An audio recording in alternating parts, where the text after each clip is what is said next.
Hello everyone, it's me again. Look, I couldn't get over my audio, my really bad audio from yesterday, and so I decided to make another video. And this time I managed to mute all the background noises down, and you will see, or you won't hear anything. So apart from my voice, and I'm so happy I could manage to go through that. The problem is me, and when I do new stuff, I don't know if you're the same, but I hate to read manuals. So I learn by doing, and as you saw yesterday, it's not only working. So not every time working, but this time I could manage to get all the noises down. Okay, I actually use the same page I used yesterday, the reverse side actually, and used a Dine Reveille stencil, the bubble stencil, and after it dried, I gessoed over it. And here, the first layer is a light blue acrylic paint, and I put over a darker blue in the still wet light blue paint, and most of it I take off with a kitchen paper to get a more faded look. So, and I wiped off quite a lot of it.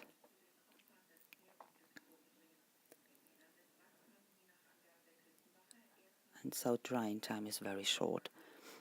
Next one is ultramarine blue, only these two lines in the middle.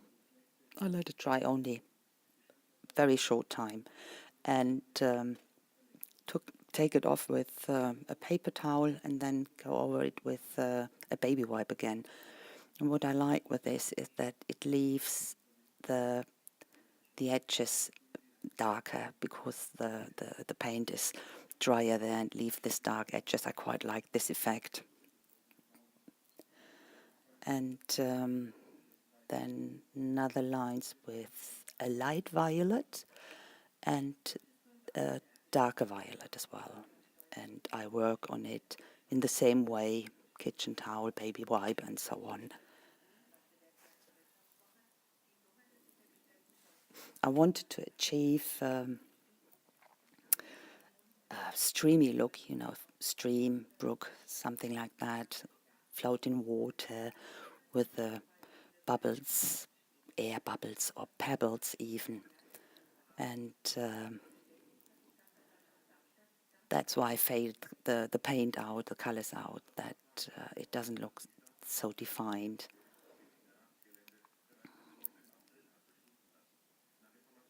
And I think there's another layer of, turquoise green I used here in the middle.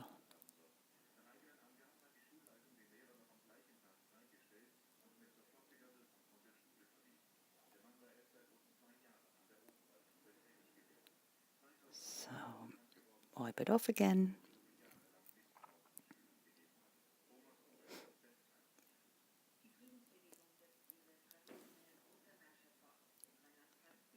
A bit more, but worked on it in the same way.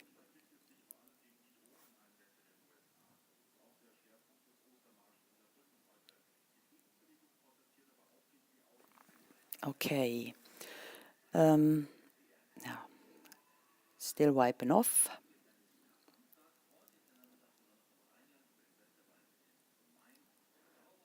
Think the next, here I used 3 different acrylic paints, one in black, and it's grey and silver, grey and silver next to each other lined up. And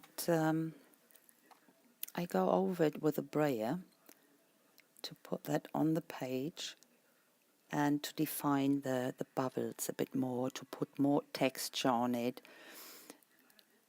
And the paper buckles a bit, so that's why it smears a bit, but it doesn't matter. I think it puts even more texture and more interest to it.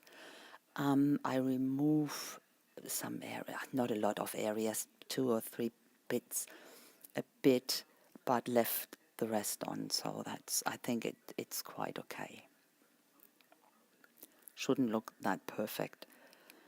So here I use a crackle paste with the stencil I made myself. It's a carp, should be a carp. At least it looks like a fish. And this crackle paste actually I found in my art supply store.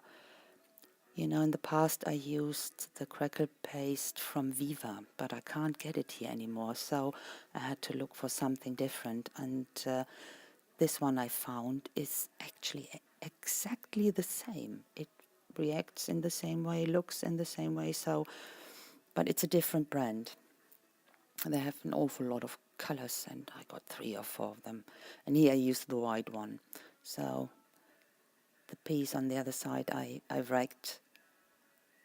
You know, the plastic foil is quite thin, and you have to be careful not to smudge the paste under it. But I wiped it off and tried again, and second attempt worked well then. Actually, the crackle paste I use here is I really like using it because it dries quickly. You can heat set it with the heat gun even. You can't wreck it. So it takes me 5-6 minutes with this layer. Okay, when you have thicker layers, it will take a bit more time, but you can see under the heating that it crackles and it gets it changed the consistency. So it's really really good to use. And the next thing I use is distress stain.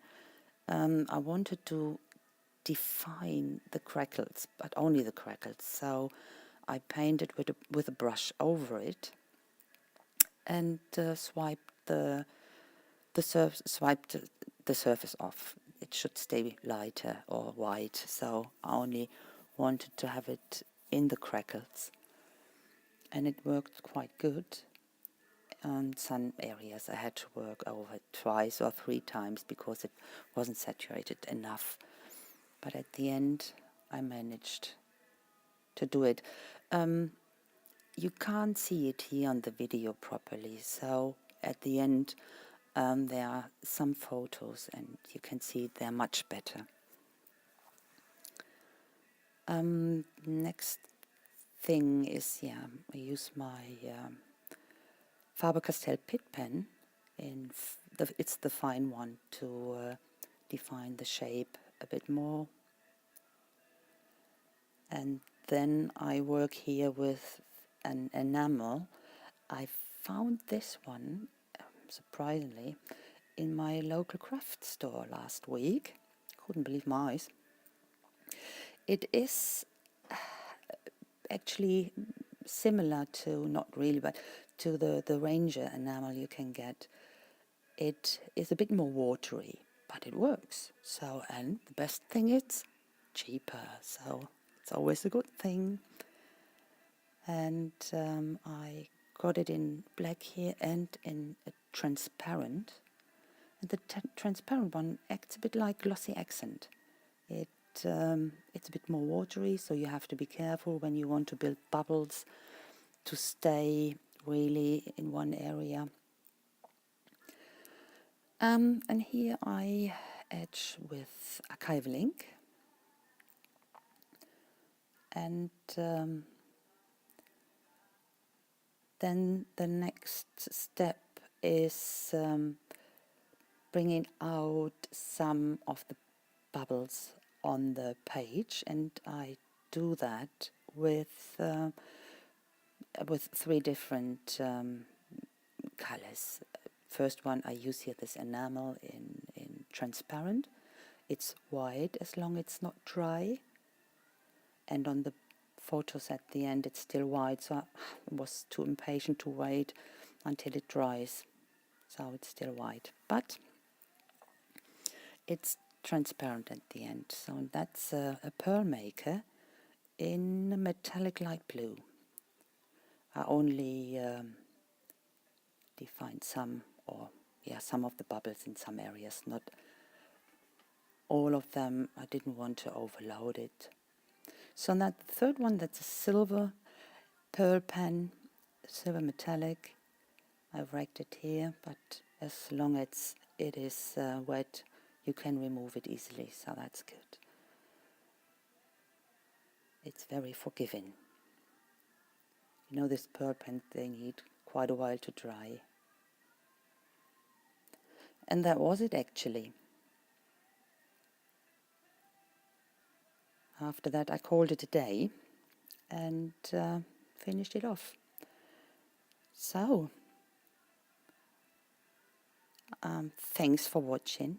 I hope you enjoyed it more this time. And I will see you next time, guys. Bye.